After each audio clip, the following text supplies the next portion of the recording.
perasaan yang kita dapatkan atau kita keluarkan saat mengeluarkan uang 2.000 itu harus sama saat kita mengeluarkan uang 100.000. Tidak boleh berbeda. Sedemikian mudahnya kita mengeluarkan uang 2.000 itu sama juga dengan kita mengeluarkan uang 100.000 atau lebih banyak. Saat itulah kita sudah berlepas diri dari dunia. Ya, sudah berlepas dari dunia. Kita nggak butuh dunia, kita butuh Allah aja. Dan pasti Allah akan ganti, tenang aja. Pasti Allah akan ganti.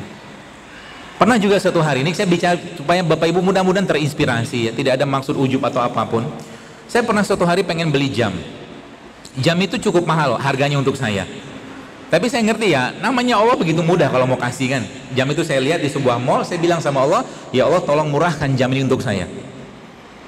Saya bilang gitu sama Allah. Lalu tidak lama kemudian jam itu bisa saya beli. Dan bangga banget kan, bisa beli sesuatu yang kita inginkan gitu kan. Tak lama kemudian, ya singkat cerita gitu lah. Saya ngisi acara di suatu tempat, di Lampung kalau nggak salah. Lalu saat itu saya sholat duha, lagi nunggu panitia mau jemput, di samping saya itu ada supir taksi. Ya, samping saya itu ada supir taksi dan lagi sholat duha juga mungkin. Saya sudah selesai sholat duha saya dan sudah selesai duhanya dan saya baca Quran. Dan saat itu Allah bicara dengan saya. Allah bicara seperti apa? Jadi Allah bicara dengan Al-Quran maksudnya. Allah bilang gini, dan engkau tidak akan sampai pada kebajikan yang sempurna hingga engkau menginfakkan apa yang paling kau cintai. Jackpot kan? Ya berkata ya itu banget, mau nguji nih gitu kan. Saya bilang sama Allah dalam doa saya, ya Allah saya nggak cinta jamnya, saya nggak suka jamnya.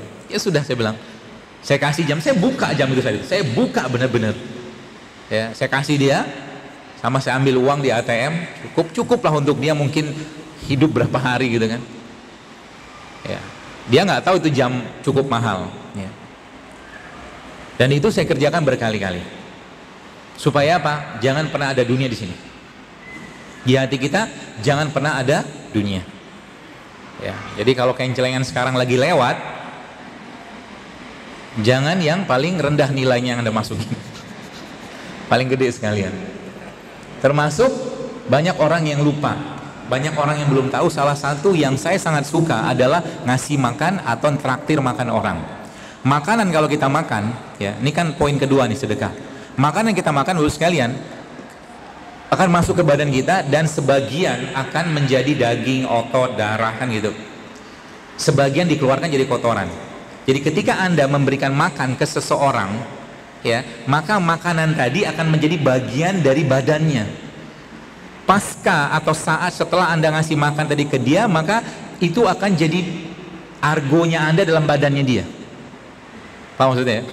Jadi maksudnya semua amal dia yang dia kerjakan amal baiknya, pasca dia makan makanan tadi Anda kecipratan pahalanya.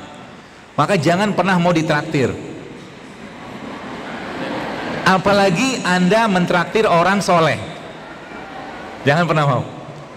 Anda yang bayarin, sebab rugi kalau enggak. Artinya pasca dia makan tadi dan makan itu menjadi bagian dari tubuhnya, maka Anda dapat pahala loh. Kita dapat pahala dari aktivitas amal dia, insya Allah. Seperti itu, amal jari yang luar biasa. Maka ada salah satu syekh itu saya pernah baca itu, dengar suatu kajian itu, dia di Saudi itu dia masih makan tiap hari seumur hidupnya. 600 orang di siang, 600 orang di malam hari, paket makanan tiap hari kayak begitu. Ya luar biasa. Sedekah ya. Maka kalau untuk Allah kasih yang terbaik, termasuk juga ketika Anda umroh atau haji ya, itu kan sedekah kita sama Allah. Kalau lagi haji atau umroh Anda punya dana cukup, jangan pilih haji atau umroh yang murah. Kalau bisa nanti pesawatnya sekalian bisnis, toh itu kan sedekah kita untuk Allah, pasti diganti. Jangan khawatir ya, jangan pelit sama Allah ya, jangan pelit sama Allah. Orang baik itu adalah orang yang ketika dia diminta dia ngasih, itu orang baik. Tapi orang yang karim, orang yang karam, ya orang yang mulia, itu orang yang tidak minta orang, dia kasih. Ada teman kita datang ke rumah kita, ya, cuman berkunjung doang, pulangnya kita sanguin buah-buahan misalkan, itu karim. Orang yang karam, mulia, dermawan, ya, seperti itu. Itu yang kedua. Sholat, sedekah, puasa, ya. Yang terakhir, yang ketiga itu puasa. Toolsnya itu puasa. Kalau kita perhatikan Bapak sekalian, bagaimana Allah Subhanahu wa taala melalui Rasulullah SAW menjelaskan kepada kita semua tentang dahsyatnya bagaimana kebiasaan Nabi, ya. Nabi SAW ya manusia yang tidak pernah kenyang. Rasulullah tidak pernah kenyang seumur hidupnya. Tapi penyakit kita zaman sekarang justru malah sering banyak yang makan untuk kenyang. Maka diubah polanya. Makan kita bukan untuk kenyang, tapi makan kita untuk memenuhi kebutuhan badan. Ususnya kita kaum muslimin ini cukup untuk 7, jadi satu makanan kita itu cukup untuk 7 usus kata Rasulullah. Orang-orang kafir satu ususnya dia satu makanan untuk satu, jadi satu makanan satu orang, tapi kita satu makanan 7 usus, itu berkahnya luar biasa, ya. Maka salah satu toolsnya adalah berpuasa, ya. Dan secara saintifik itu puasa adalah cara yang paling baik untuk membersihkan badan. Puasa adalah cara yang paling baik untuk membersihkan badan, ya. Sebagaimana ibadah yang lain, kalau kita sudah pergi haji atau umrah, maka kita juga harusnya suka dengan ibadah atau mungkin menikmati dengan ibadah.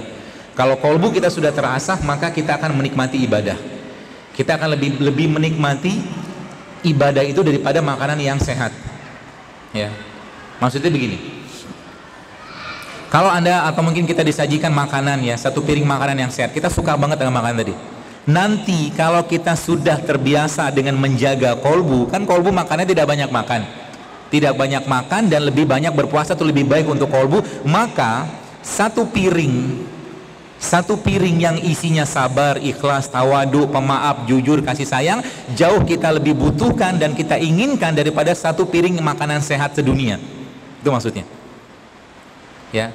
Kolbu itu dia butuh lebih banyak kebaikan, maka lakukan kebaikan terus menerus, jangan pernah putus, ya. Termasuk salah satunya adalah puasa. Kemudian yang keempat, ya, softwarenya tanda kutip adalah Al-Quran. Bolehkah kita membaca Al-Quran untuk niat sebagai kesembuhan atau minta kesembuh dari Allah? Boleh. Karena memang janji Allah di situ. Allah sampaikan dalam surah Al-Isra, "Wa nunazzilu minal Qur'an ma huwa syifaa'un rahmatul lil mu'minin." Kata Allah, kami jadikan Al-Quran sebagai penyembuh. Ya. Bagaimana caranya membaca Al-Quran? Atau bagaimana caranya agar kita merasakan getaran-getaran Al-Quran? Maka caranya tidak lain tidak bukan jadikan kita larut hanyut dalam bacaan tadi. Sebagaimana orang-orang yang berhingar-bingar dengan musik-musik mungkin di diskotik atau mungkin di klub-klub di sana, ya, dan mereka merasakan kenikmatan, kita kaum muslimin harusnya juga merasakan kenikmatan dengan mendengarkan Al-Quran. Maka kalau Anda jogging, jangan putar musik tapi putar Quran di telinganya. Kalau Anda lagi masak, putar Quran di situ, ya. Lagi ngapain, nggak ngapa-ngapain, putar Quran, ya. Yang luar biasa lama-lama kayak begitu, lama-lama hafal sendiri. Sebagian besar dari kita hafal Yasin, ya kan? Kenapa bisa hafal? Karena dibaca kan, nggak niat hafal juga kan, zaman Yasinan itu kan, zaman kita Yasinan gitu, yang sekarang masih sebagian Yasinan juga, ya. Kita nggak ada niat untuk ngafal, tapi gara-gara dibaca terus, ya hafal sendiri.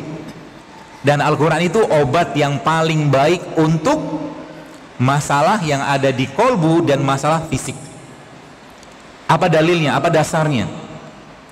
Pernah diriwayatkan Bapak sekalian, beberapa sahabat melewati satu kampung yang mereka kemudian melihat kepala kampung tersebut sedang tersengat kala jengking.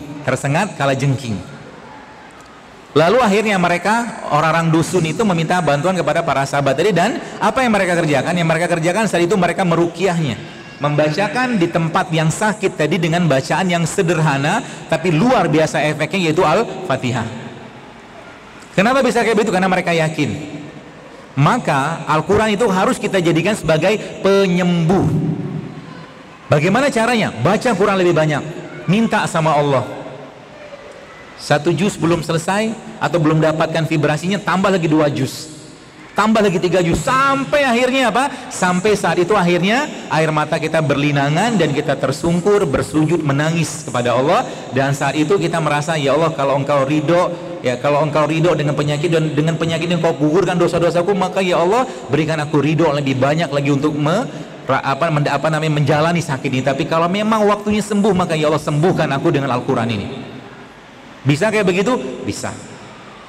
Itu toolsnya, ya. Jadi kita harus dekat dengan Al-Quran, ya. Dan Al-Quran sebagaimana musik memberikan vibrasinya, Al-Quran juga memberikan vibrasinya. Mungkin Bapak Ibu sekalian Anda banyak dari sini yang suka dengan reciter atau pembaca Quran atau para hufaz dengan nada-nada mereka. Ya, dia punya nada itulah yang membuat kita itu tergetar. Ya, maka dekatlah dengan Al-Quran sebagai obat yang paling baik. Obat yang paling baik. Seperti itu softwarenya.